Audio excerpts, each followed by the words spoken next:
Have you ever had an idea for a business, only to immediately shut it down? You tell yourself, who am I to do this? I have no experience, no business degree, no clue where to even start. What if I told you that the thing holding you back, that feeling of being a complete beginner, is actually your greatest advantage? That's right. Starting a business with no experience isn't a weakness. It's a superpower. You have no bad habits to unlearn. No outdated rules telling you what's impossible. Your mind is a blank canvas, ready to see solutions that the experts might miss. Your only job right now is not to know everything. Your job is to become a relentless problem solver, and I'm going to give you the exact map to do that. Forget complex business plans and fancy jargon. We're going to build something real. One simple, actionable step at a time. This is your ultimate guide to starting a business with zero experience. Let's begin. We are not starting by building a massive empire. That's how dreams die under piles of complexity and fear. We are starting with what I call a proof of concept. This is a tiny, manageable version of your idea whose only goal is to prove one thing, that someone will actually pay you for what you want to offer. So, how do you find this? First, stop looking for a million-dollar idea. Start looking for a problem, a specific, annoying, frustrating problem that a specific group of people has. Here's your action: go to where people complain. Spend 30 minutes on Reddit, in Facebook groups, or on niche forums related to anything you're interested in: gardening, indie video games, productivity for students, small bakery owners, anything. Read the questions people are asking. What are they struggling with? What do they wish existed? For example, you won't see, "I need a multi-million-dollar SaaS platform." You'll see, "Ugh, I spent 3 hours trying to format my resume and it still looks terrible." Or, "My homemade candles keep getting sinkholes. Help." Or, "I'm so bad at taking photos of my products for my Etsy shop." See that? Those are golden nuggets. Each one is a tiny, valid business idea. Your first business idea should not be, "I'm launching a skincare brand." It should be, "I'm going to help 5 busy moms create simple, beautiful photo albums of their kids." Or, "I'm going to source and sell the one specific type of yarn that knitting enthusiasts in this forum can't find locally." Specific, manageable, valuable. This is your proof of concept. It's not your final destination. It's your first experiment. And the goal of an experiment is simply to get a result, to learn. You have your micro idea. Now, we build the absolute minimum version of it to test. This is not about perfection. It's about existence. Here's what you do in the next 48 hours.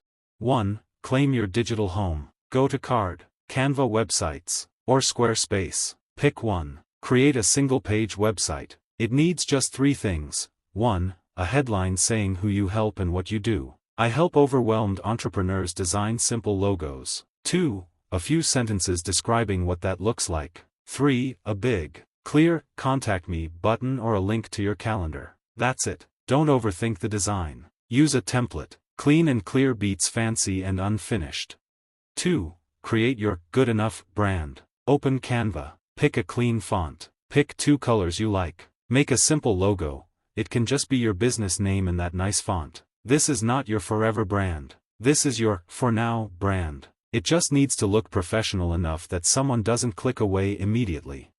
3. Embrace learning in public. This is the most powerful tool for the beginner. As you figure things out, share the process. Make a LinkedIn post saying, "Learning how to build my first website today for my new," your idea, service. Who else has started from zero? Record a 60-second Instagram story talking about the problem you're trying to solve.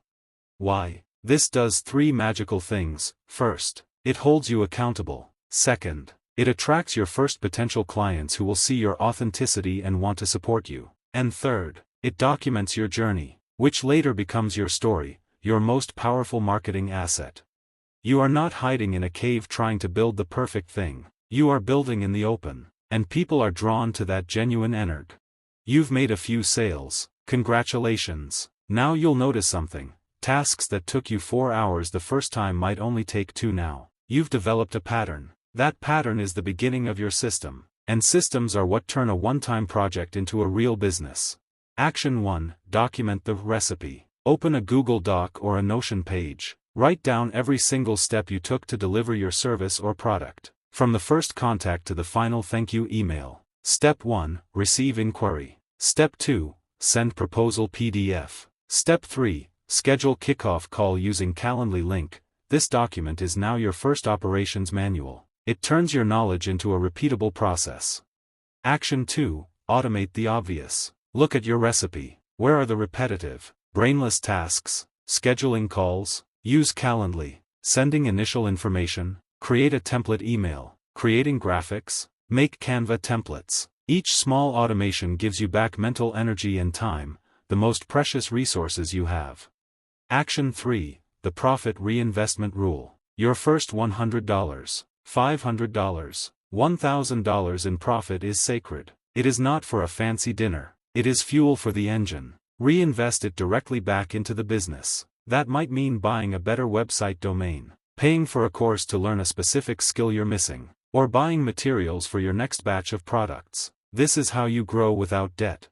You are no longer just doing tasks. You are building a machine where you put in effort, and it produces predictable results. Let's return to that superpower we talked about at the beginning, the beginner's mindset. This is not a phase to get through. This is a stance to maintain.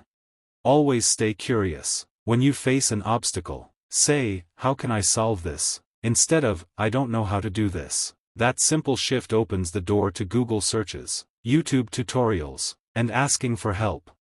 Embrace imperfection. Your first website, your first product, your first service delivery, they will be imperfect. And that's not just okay, it's perfect. Because done is always better than perfect when you're starting. You can edit a live website. You can improve a product that's already selling. You cannot improve something that's stuck in your head, paralyzed by fear. Remember, every single expert you admire was once a beginner who decided to start before they felt ready. The only difference between you and them is time and accumulated action. The music is fading up. We're at the end of this guide, but this is actually your beginning. Information is useless without action. So here is your very first assignment, to be completed in the next 24 hours.